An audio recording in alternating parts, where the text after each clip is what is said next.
Sekarang kita mau soroti anak kecil ini.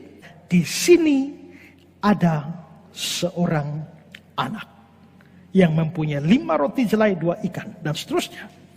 Menarik bahwa anak kecil ini ketika diminta roti dan ikannya, dia mau memberi roti dan ikannya kepada Andreas yang akhirnya sampai ke tangan Yesus lalu menjadi mujizat besar yang memberkati banyak orang.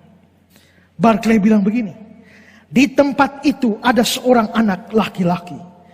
Dia tidak punya banyak untuk diberikan, tapi dengan apa yang dipunyainya Yesus menemukan bahan untuk suatu mujizat. Kalau saja anak kecil itu tidak memberikan roti serta ikannya, maka di dunia ini akan berkurang satu peristiwa yang besar di dalam sejarah.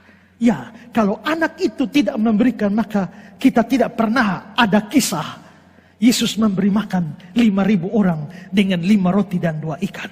Seorang lain pernah mengatakan kata-kata begini, meskipun anak ini juga tahu bekalnya tak akan cukup untuk semua orang, dan tentu saja dia akan kehilangan bekalnya yang hanya sedikit itu, dia bersedia memberikan apa yang dia miliki. Dia mau melakukan hal kecil dengan penuh ketulusan hatinya, sehingga mujizat yang besar itu terjadi.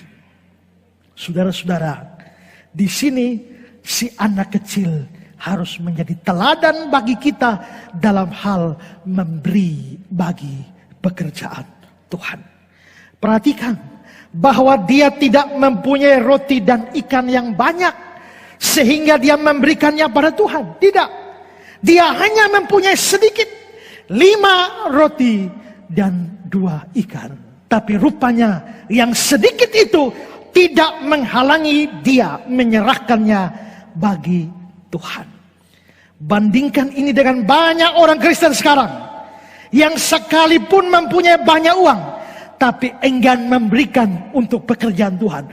Banyak orang Kristen yang kaya, tapi sukar sekali memberi bagi pekerjaan Tuhan. Banyak orang Kristen yang kaya, tapi tidak mau membantu orang lain yang sedang kesusahan.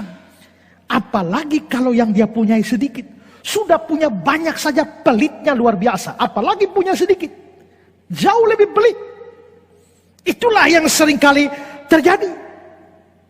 Juga ada orang Kristen yang berpikir bahwa mereka baru akan memberi kepada Tuhan, memberi kepada sesama kalau mereka sudah punya banyak.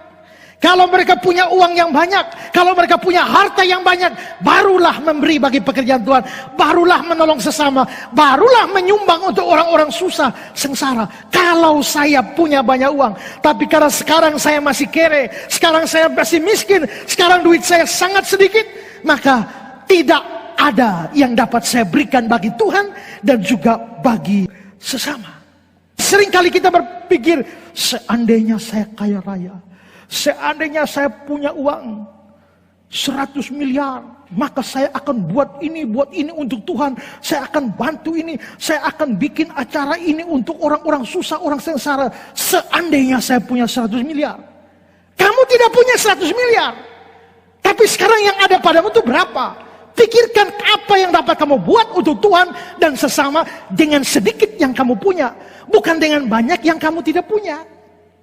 Itulah yang dilakukan si anak kecil ini. Dia hanya punya sedikit, bahkan sangat-sangat sedikit, tapi dia memberikan juga. Inilah yang harus menjadi teladan bagi kita. Apakah kita mau meneladani anak kecil ini yang rela memberikan apa yang ada pada kita untuk mendukung pekerjaan Tuhan, atau menolong sesama yang sedang sengsara, sedang membutuhkan? Jangan pelit dengan Tuhan. Kenapa saudara? Karena kalau sampai Tuhan juga pelit dengan kamu, maka kelar hidup lu. Kalau sampai dia pelit napas saja, kau sesak napas. Ya. Kalau Tuhan pelit pada kita, maka habislah hidup kita. Karena itu jangan pernah pelit dengan Tuhan. Marilah teladani anak kecil ini yang mau memberikan apa yang ada padanya sekalipun sangat sedikit untuk mendukung pekerjaan Tuhan dan juga menolong sesama.